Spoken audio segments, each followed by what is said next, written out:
Chers amis, bonsoir. Nous sommes tellement heureux de vous retrouver. C'est une joie, c'est un plaisir immense que de se trouver autour de la parole de Dieu. Nous avons initié avec vous ce programme autour du livre La tragédie des siècles. Et jusqu'ici, vous avez été fidèles. Nous voulons vraiment remercier à tous nos amis internautes qui sont présents chaque dimanche soir parce que vous avez vu, nous avons concocté un programme spécial pour les vacances. Les mois de juillet et août, nous voulons vous offrir ce format, une vingtaine, trentaine de minutes maximum autour du livre La tragédie des siècles. Nous avons déjà vu de belles choses et nous allons encore continuer. Alors permettez-moi de vous dire qu'avec le pasteur Rosamond, nous avons beaucoup travaillé sur ce concept et nous continuons encore à travailler puisque beaucoup réclament le retour du pasteur Rosamond. Eh bien, il sera là effectivement avec vous puisque nous préparons déjà une série de sujets avec lui, mais il y aura aussi d'autres intervenants. Je veux parler de frère François, de Roland, de Raphaël, etc., qui seront là avec nous et qui présenteront les sujets autour du livre La tragédie des siècles. Alors, mes amis, je crois que s'il y a un temps où nous devons étudier, où nous devons lire le livre La tragédie des siècles, c'est maintenant. Un livre qui dévoile les pièges de l'ennemi. Un livre qui nous permet de comprendre et d'apprécier la victoire de la parole de Dieu, la puissance de la parole de Dieu qui a surnagé, qui a survécu, oui, le mot n'est pas trop fort, qui a survécu en des terribles. Et rappelez-vous, lorsque nous évoquions avec vous l'apostasie qui a fait suite à une période glorieuse de l'Église, où lorsque les disciples prêchaient, eh bien, des personnes se donnaient à Jésus. Une fois, les disciples ont prêché, l'apôtre Pierre nous dit que 3000 âmes, 3000 personnes, alors certainement à cette époque, il comptait les hommes.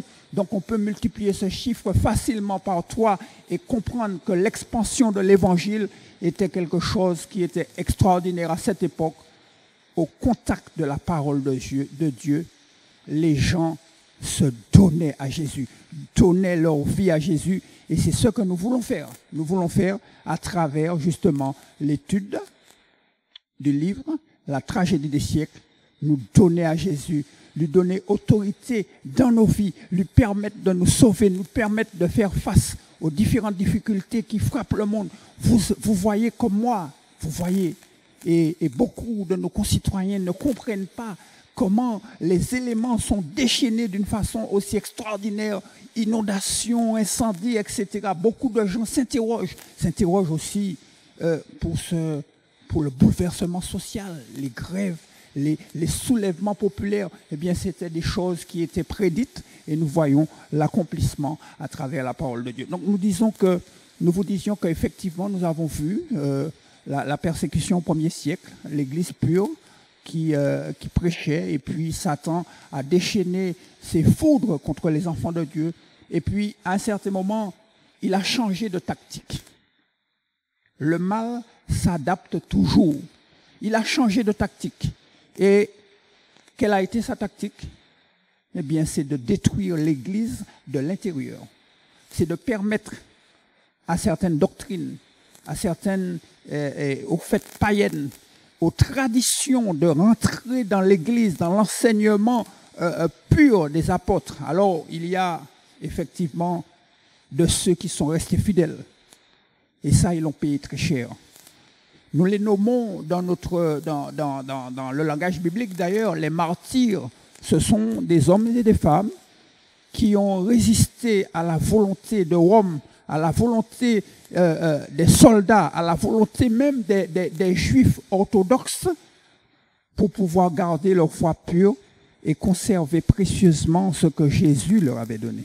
Maintenant, la dernière fois, donc dimanche dernier, nous sommes entrés dans un sujet très intéressant où nous avons vu qu'il y a un peuple qui a survécu.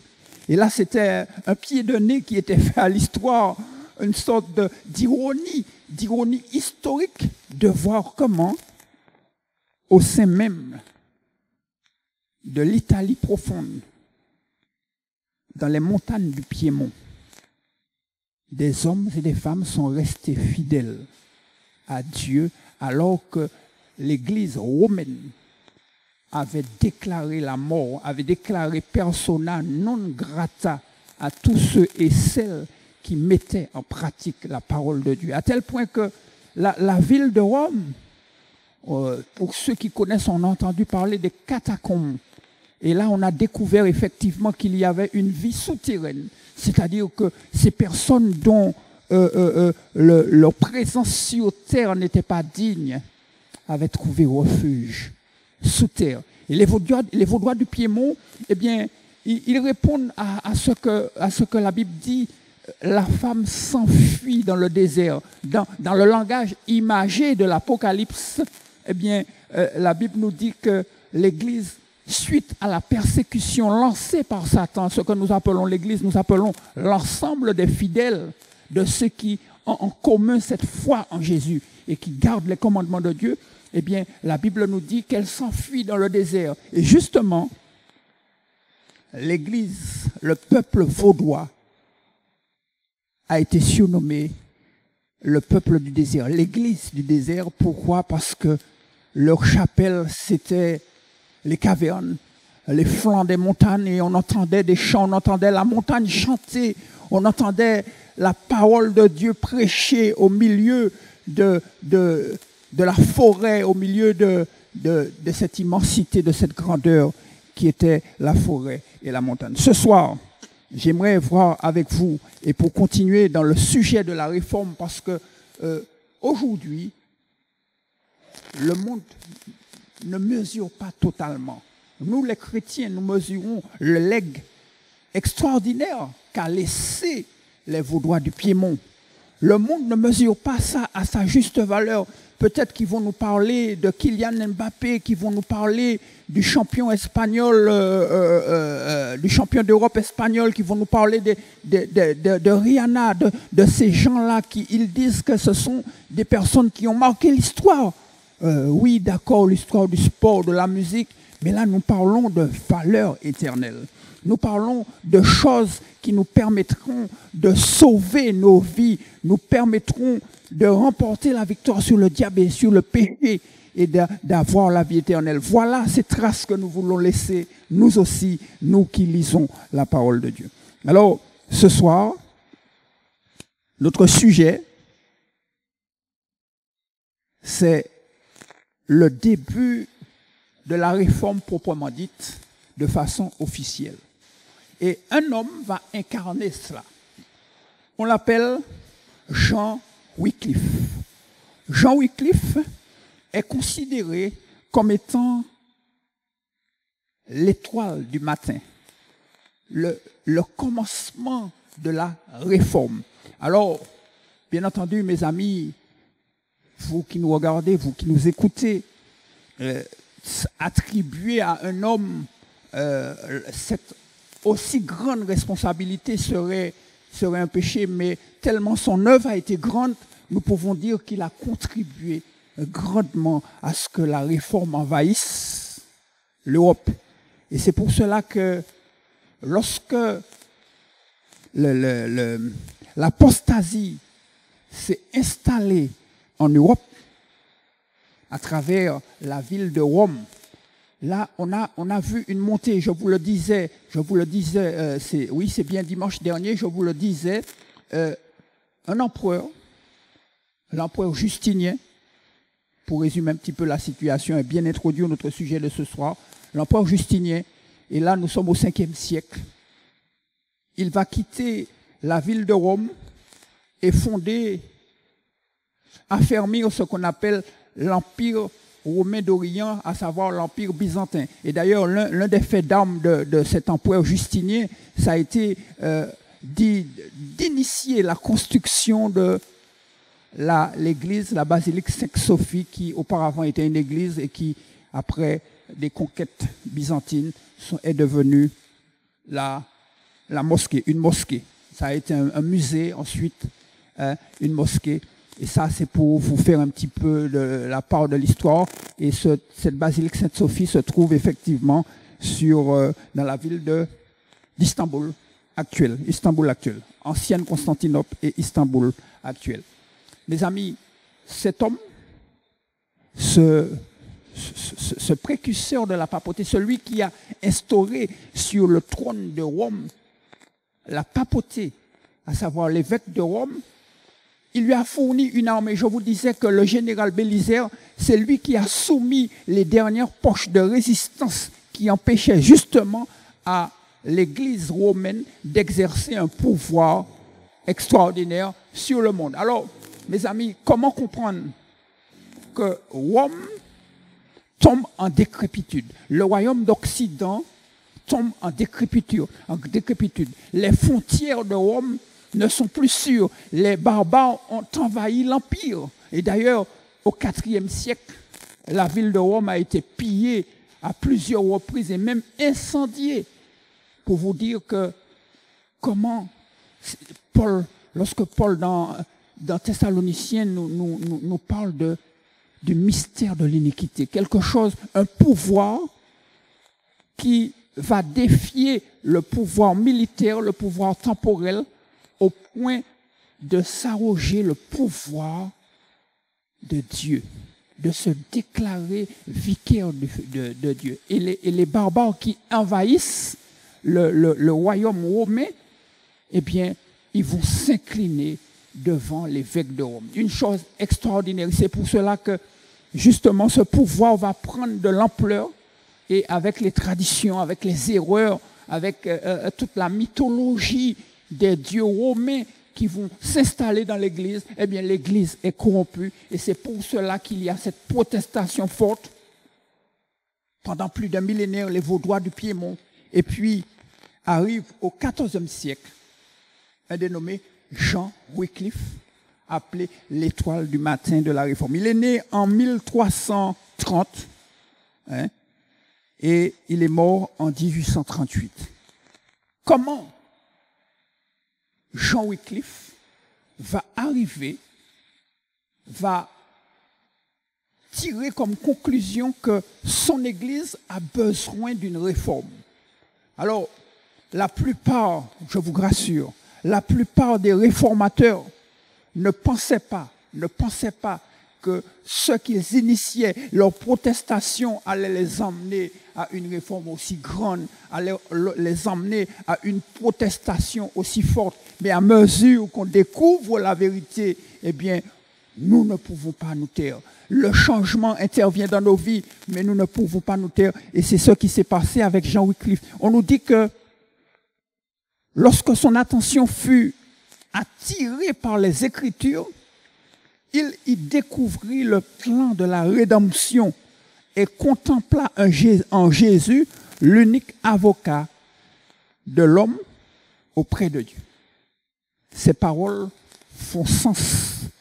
Peut-être que nous trouvons que c'est d'une banalité pour nous de savoir que Jésus est le seul médiateur. Et encore, parce que l'enseignement de l'Église aujourd'hui place des saints, place Marie, place d'autres personnes avant Jésus. Mais là, Wycliffe va découvrir dans un monde où règne la terreur spirituelle, où Dieu est présenté comme un père fouettard, punissant dans le purgatoire ceux qui ne sont pas bien préparés et puis brûlant en enfer ceux qui ont commis le mal. Wycliffe nous dit, et il le lit dans la parole de Dieu parce que c'est un homme qui a été formé à l'école de Rome. Et c'est là toute la blessure de l'Église romaine. Cet homme a été formé à l'Église de Rome, il a été moine, il a reçu sa formation au sein du clergé romain. Et ne voilà-t-il pas qu'il découvre la parole de Dieu? Mes amis, permettez-moi de vous dire, lorsqu'un homme découvre la parole de Dieu, il pourra de lui-même choisir entre le bien et le mal. Il va découvrir que ce qu'on lui dit, ce sont des erreurs. Et il va mettre tout en œuvre. Et je dis tout en œuvre parce que Wycliffe va vouer sa vie à permettre à ses concitoyens notamment en Angleterre, et ça va irradier dans toute l'Europe, de connaître le Jésus de la parole de Dieu, celui qui sauve et qui pardonne. D'ailleurs, il va discerner les erreurs de la papauté en s'attardant sur la loi de Dieu, en s'attardant sur le message de grâce qui est contenu à travers la parole de Dieu. Imaginez-vous que la Bible dit « Car Dieu a tant aimé le monde qu'il a donné Jésus-Christ afin que quiconque croit en lui ne périsse point mais qu'il ait la vie éternelle. » Vous vous rendez compte de cette découverte, à savoir que Jésus pardonne aux pécheurs, chose qui était brandie comme une menace. La menace du châtiment de Dieu était brandie par justement ces hommes du clergé pour pouvoir soumettre le pauvre peuple qui n'avait pas accès à la parole de Dieu. Et c'est pour cela que John Wycliffe va faire quelque chose. John Wycliffe va s'évertuer à donner à l'Angleterre la Bible dans sa langue natale. Pourquoi j'insiste dans sa langue natale? Parce que l'Église romaine avait vite fait de soustraire la parole de Dieu, de soustraire les Écritures à ceux qui ne pouvaient pas lire. Parce que le programme, c'était quoi auparavant? Eh bien, ceux qui ne pouvaient pas lire, eh bien, on leur lisait la parole de Dieu. C'est comme ça que cela se faisait en Israël. Eh bien, le pouvoir romain a soustrait à la population la lecture de la parole de Dieu. Et nous savons, tous ceux qui lisent, tous ceux qui aiment lire, savent que la lecture est une porte, est une fenêtre ouverte sur la liberté. Wycliffe va dénoncer avec hardiesse et sanctionner les abus de Rome. Il va s'élever contre quelque chose de particulier. Oui, quelque chose de particulier que plus tard, lorsque Luther, son tour viendra pour se dresser contre cette institution, va en Allemagne souligner. Il va se dresser contre le tribut qu'on faisait payer pour le pardon. Oui, même au temps de Wycliffe, et d'ailleurs pendant tout le Moyen-Âge, le salut, le pardon était monnayé. Et d'ailleurs, certains racontent que la basilique Saint-Pierre de Rome aurait été bâtie avec le fruit de la vente des indulgences. Je ne puis ni confirmer ni infirmer, mais tout ce que je sais effectivement, c'est que l'Église s'est enrichie. L'Église s'est enrichie avec le salaire du mensonge, avec le salaire de la peur, avec le salaire de l'exploitation des plus faibles. Et c'est pour cela que, d'une façon particulière, et je l'ai toujours souligné, l'Église a apporté son concours à la traite des Noirs. Vous vous rendez compte, nous ne sommes pas en train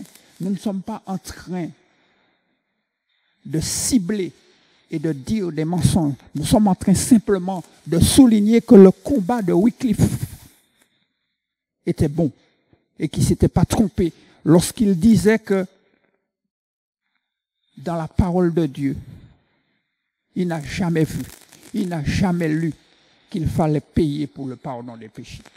Il n'a jamais vu ça. Alors, lorsqu'il va, par exemple, aussi s'insurger contre un tribut que devait payer la couronne d'Angleterre à Rome, il va déchaîner sur lui, mais vraiment, il va déchaîner sur lui je serais tenté de dire, une tempête, ou encore paradoxalement, les flammes de l'enfer, à tel point que la réaction de Rome a été brutale. La réaction de Rome a été brutale. Une autre chose que John Wycliffe va dénoncer, c'est la vie oisive des moines. On nous dit qu'un grand nombre d'adolescents embrasaient la vie monarcale. Et cela non seulement sans le consentement de leurs parents, mais souvent à leur insu ou contre leur volonté. Et l'un des anciens pères de l'Église, il va faire une déclaration terrible pour encourager justement cette vie de oisiveté et de mendicité. Si tu vois ton père se coucher devant ta porte avec pleurs et lamentations, et si ta mère te montre le corps qui t'a porté et le sein qui t'a allaité, n'hésite pas à les fouler aux pieds pour aller droit au Christ. Nous ne croyons pas c'est ce que Jésus a demandé. Jésus, c'est vrai, a demandé la première place parce que c'est lui seul qui est capable de sauver. Mais Jésus a aussi dit, honore ton père et ta mère afin que tes jours se prolongent dans le pays de l'Éternel ton Dieu te donne.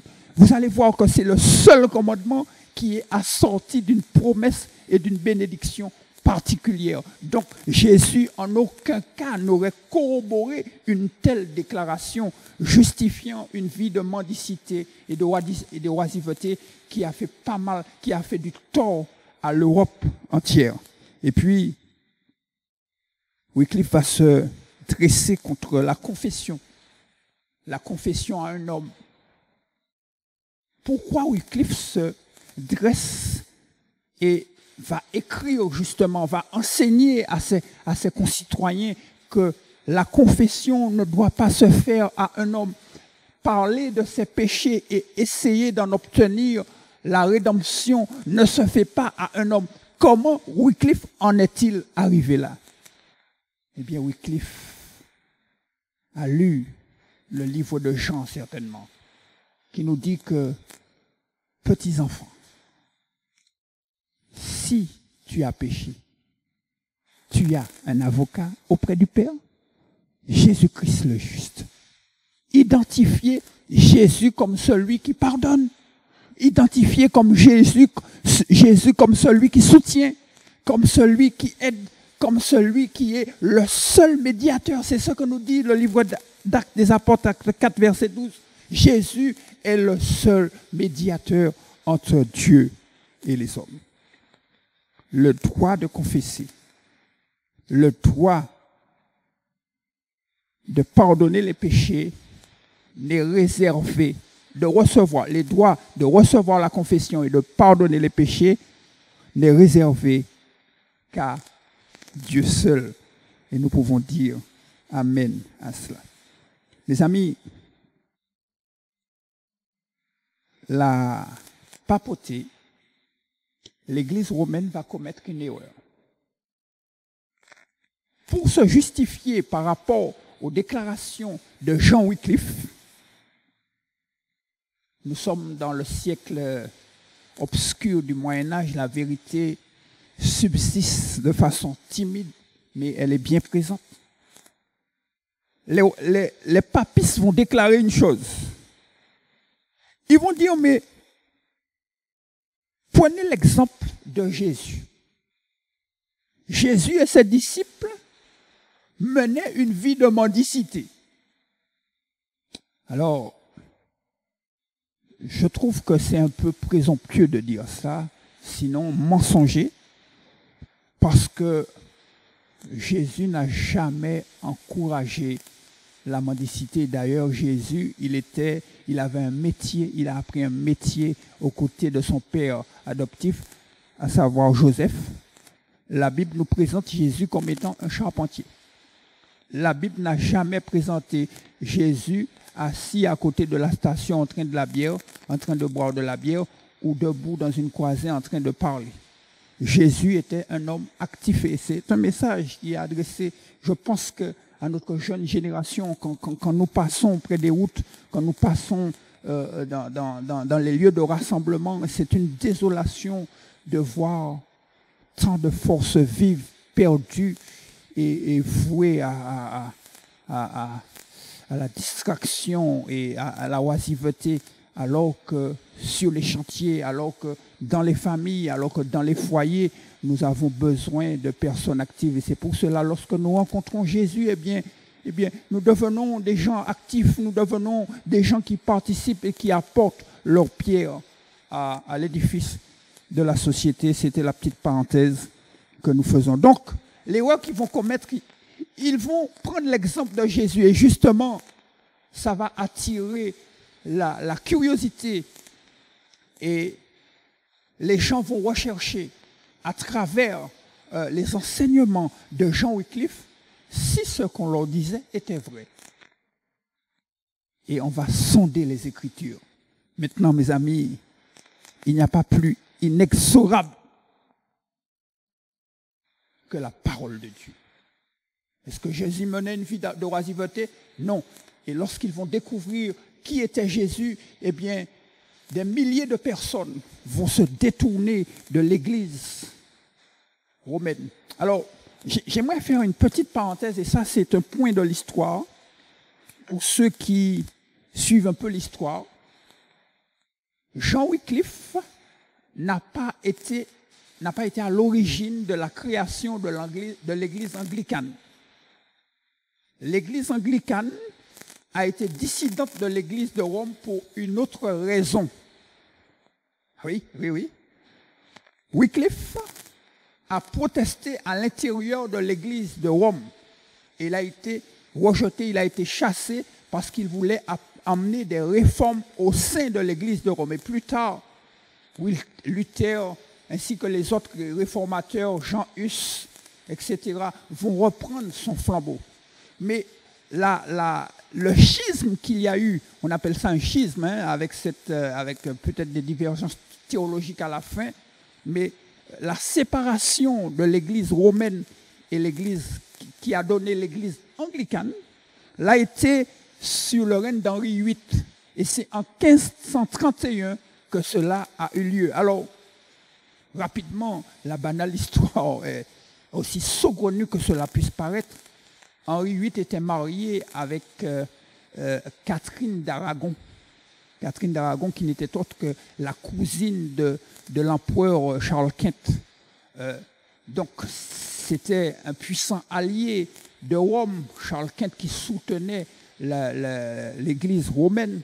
Lorsque Henri VIII demande le divorce, parce que son épouse Catherine d'Aragon ne lui donne pas d'enfant, le pape Grégoire VI ou VII, je ne me rappelle pas, en tout cas, le pape Grégoire va refuser pour soutenir Charles V parce qu'on ne bannit pas comme ça Catherine d'Aragon. Qu'est-ce que Henri VIII va faire? Il va épouser une de ses courtisanes, Anne Boleyn, et ça sans l'accord de l'Église romaine. Mes amis, tout ce qui se faisait dans l'Europe sous la juridiction de l'Église romaine était décidé par l'Église romaine. Si on devait divorcer, ce serait avec l'accord de l'Église romaine. Or, l'Église romaine n'a pas soutenu Henri VIII dans cette affaire. Donc, Henri VIII a décidé de créer sa propre Église tout en restant catholique. Et finalement, ils l'ont appelée l'Église anglicane. Tout simplement. Mais avec toujours l'adoration du dimanche et puis avec le temps, quelques divergences doctrinales, mais rien de bien méchant puisque lors de Vatican II, lancé par le pape Jean XXIII, l'Église anglicane va se réconcilier avec l'Église romaine. Ça, c'était la petite part d'histoire. Vous pouvez vérifier et regarder. C'est quand même quelque chose d'assez intéressant. Nous allons terminer, mes amis, avec ce fait. L'Église romaine va publier une bulle. C'est comme ça qu'il fonctionnait. Les foules papales ne tardèrent pas à se déchaîner contre John Wycliffe. 3 bulles adressées à l'Angleterre, dont l'une à l'université où il enseignait, ordonnant des mesures immédiates et décisives pour fermer la bouche de John Wycliffe, qui a été traité d'hérétique. Fermer la bouche de John Wycliffe équivalait tout simplement à le faire monter sur un bûcher. Et des années de lutte, des années de persécution ne vont pas avoir raison de John Wycliffe. Pourquoi? Parce qu'il s'était attelé à traduire la parole de Dieu, la Bible, en anglais. C'est vrai que les écrits de Wycliffe ont été quelque peu confinés. Tout le monde n'a pas eu accès à cette Bible. Mais la plupart de ses tracts et de ses prédications ont atteint l'Angleterre profonde et ont envahi l'Europe. Et a lancé d'une façon extraordinaire, et j'allais dire même brutale, la réforme au sein de l'Europe. Bientôt, l'impitoyable tempête de persécution s'abattit sur les fidèles chrétiens ainsi que sur John Wycliffe. Faute d'avoir pu assouvir leur colère durant la vie de Wycliffe, les champions de Rome vont faire quelque chose. Mes amis, John Wycliffe a été l'homme qui a été tué après sa mort. John Wycliffe, grâce à Dieu, a été protégé. Il a pu terminer son œuvre et offrir à l'Angleterre une Bible ouverte. Il a tout simplement permis à des milliers et des millions de personnes d'avoir accès à la parole de Dieu, d'avoir accès à la source du salut. Et je crois, et nous croyons, que sa récompense l'attend. Et John Wycliffe s'est endormi du sommeil de la mort dans son lit paisiblement. Sauf que, et là c'est quelque chose d'inexplicable. 40 ans après sa mort, à la suite du décret du concile de Constance, les restes de John Wycliffe vont être déterrés. Ces boucs-là allaient déterrer 40 ans après sa mort. C'est inadmissible, c'est incompréhensible. Et ils ont dit qu'ils vont profaner le corps, les restes de John Wycliffe. Et son cercueil a été ouvert, enfin même pas 40 ans après sa mort. Qu'est-ce qui restait? Ils ont ramassé les restes. Et à défaut de mettre John Wycliffe sur un bûcher pendant qu'il était vivant, ils ont mis les restants bougla dans bûcher, ils ont brûlé les restes de John Wycliffe et ils l'ont répandu, jeté dans la rivière. Et c'est pour cela que de la rivière, les restes de John Wycliffe ont atteint le fleuve. Et finalement, l'océan, c'était symbolique, c'était prémonitoire ce que ces hommes ont fait, à savoir offrir au monde entier, symboliquement, la connaissance de la parole de Dieu. C'est ce que nous voulons. Nous voulons que dans cette période de ténèbres, dans cette période où l'homme cherche à s'amuser plus qu'autre chose. Et je prends cet exemple pour terminer. Le tour cycliste n'est même pas terminé alors qu'ils nous ont barrés, qu'ils nous ont bouchés un petit peu partout sur les routes. Eh bien, maintenant, c'est autour des yoles. Et je vois près de chez moi une pancarte me disant qu'il y aura course automobile à la fin du mois, à savoir que nous ne pourrons même pas sortir de chez nous samedi 27. Mes amis, l'homme ne pense qu'à s'amuser. L'homme est devenu animal. S'amuser, boire, manger et se reproduire. Mais le chrétien doit avoir l'esprit éveillé. Et à l'instar des protestations de Wycliffe, je crois que nous sommes en mesure de protester contre ce monde de violence, contre cette situation de péché, contre ces gens qui meurent autour de nous parce qu'ils ont été empoisonnés par l'alimentation fouelatée des industriels. Nous sommes en train de protester. Nous sommes en train de protester que pendant des années, les sols martiniquais ont été empoisonnés. Oui, je suis un militant. mon adventisme, mon adhésion à la parole de Dieu ne me fait pas taire parce que nous luttons pour la justice. Et nous croyons que Dieu viendra et fera justice à l'homme.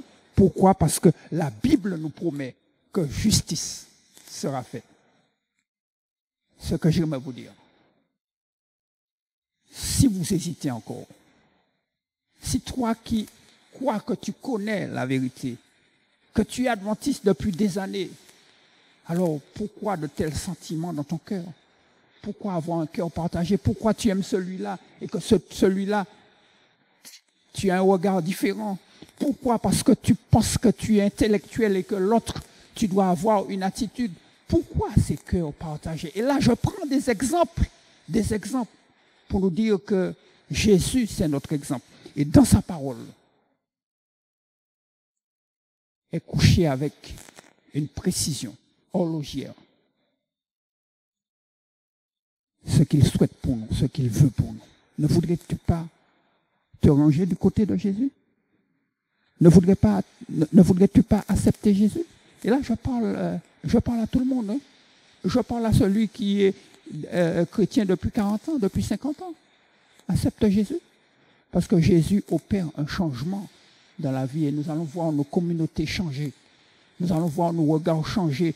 Nous n'allons plus entendre de commérages, nous n'allons plus entendre ces des hypocrites, nous n'allons plus entendre ces choses-là, des choses que nous entendons couramment, alors que nous disons que nous aimons Jésus. Voilà ce que produit le changement de la parole de Dieu.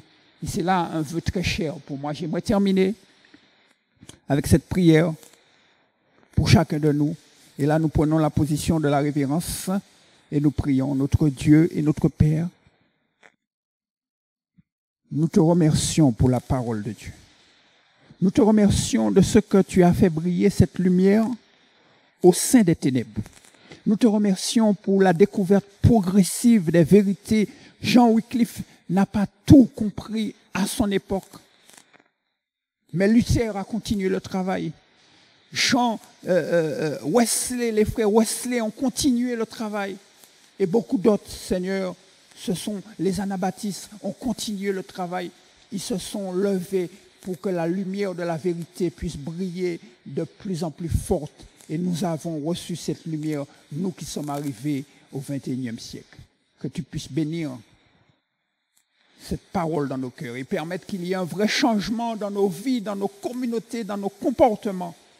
Et que ton nom soit béni. Je te prie pour quelqu'un qui entend ce soir. Quelqu'un peut-être qui a écouté un extrait, mais permet, Seigneur, que sa vie soit changée au contact de la parole de Dieu. C'est ce que nous voulons. Nous voulons vous donner donc rendez-vous dimanche, si Dieu veut, pour la suite du mouvement de la réforme au sein de l'Empire européen. Et nous allons voir comment Dieu fait des miracles, comment Dieu tient ses paroles en disant qu'il est fidèle et qu'il est juste. Que le Seigneur nous aide et nous bénisse. Bonsoir chez vous.